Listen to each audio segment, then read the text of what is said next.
Jitendra Arora, the Senior EVP and Fund Manager from ICICI Pru Life Insurance, joining us on the show. Jitendra, hi, good to be speaking with you. Well, of course, what's catching the headlines is the fact that elections are having an impact on the market, and this is a question we've been posing to a whole host of our fund managers and CIOs as well, as to what is the best tactical trade around elections, whether the market has made a top already or not, and what's the way forward. What's your view on the same? Hi, good afternoon. Honestly, I would not hazard a guess about whether the market has made a peak around the elections or not. What we can look at as fund managers is the opportunity that India presents itself for the short term, medium term, and long term. So the short term is obviously anybody's guess. Uh, However, there are a few pointers that I would like to make. One, that the valuations for the market are not really cheap versus its own history or versus the earnings growth that is expected. Second, we are seeing a lot of flows from the DIIs, but FII flows are negative, which is acting as a small headwind for the market.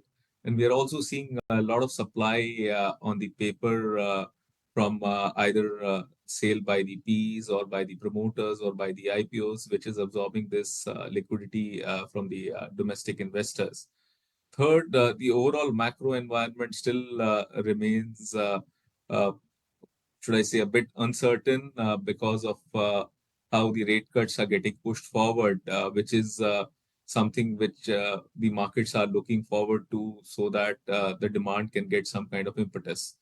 And finally, the earning surprises, which were a regular feature, let's say, for a lot of quarters in last 2, 3 years, are coming hard to, are will be harder to come by as we go forward, because we are seeing that on the margins, the companies have done very well. The top line has been robust for a lot of companies. So on because of these factors, it's very difficult to say that the markets will give a very healthy return over next 6 to 9 months. I believe we will be in a phase of consolidation around current levels. And then, as the earnings build on from here, we get some space because the earnings compounding for India. We'll see that markets will deliver a healthy return over 3 to 5 years. That's how we are positioning ourselves as an investor, rather than trying to see that what will be the trade for next 2 months or 3 months.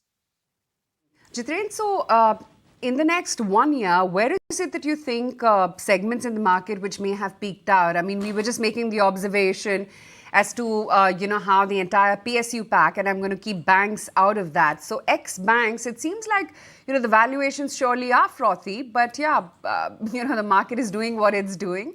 Would you say tread with caution in any of these pockets?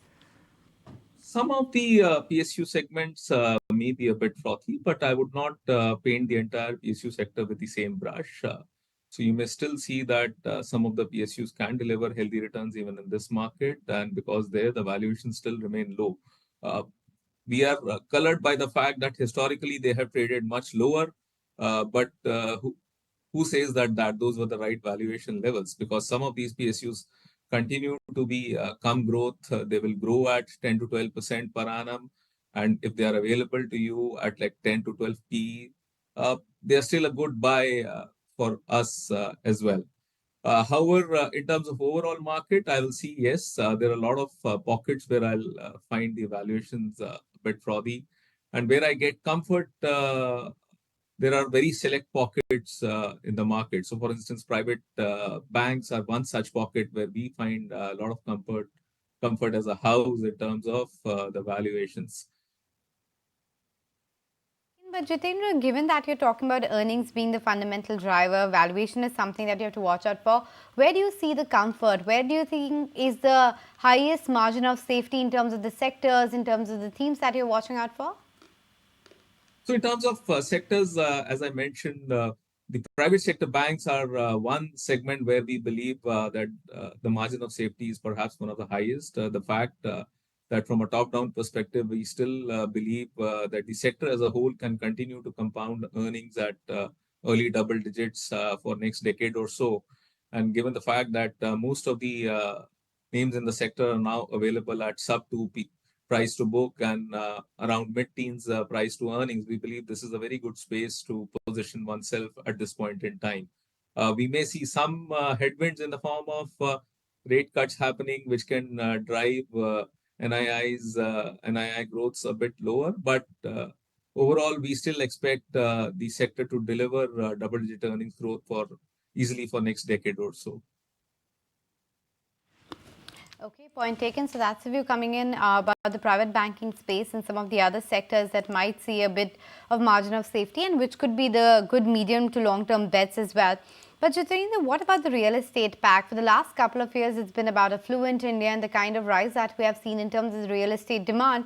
Are you seeing any initial signs that it's likely to top out if it hasn't peaked already? Maybe over the next 6 months, there is chance that you should start booking profit in the real estate cycle? So on the real estate cycle, I think one thing which everybody has to track is the launches versus the demand.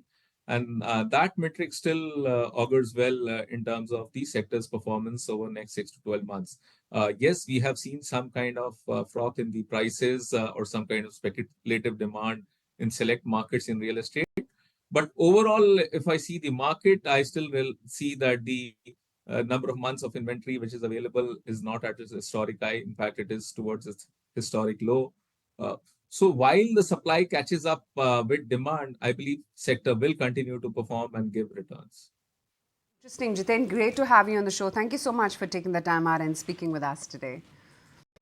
If you like this video, then like, share and subscribe to ET Now.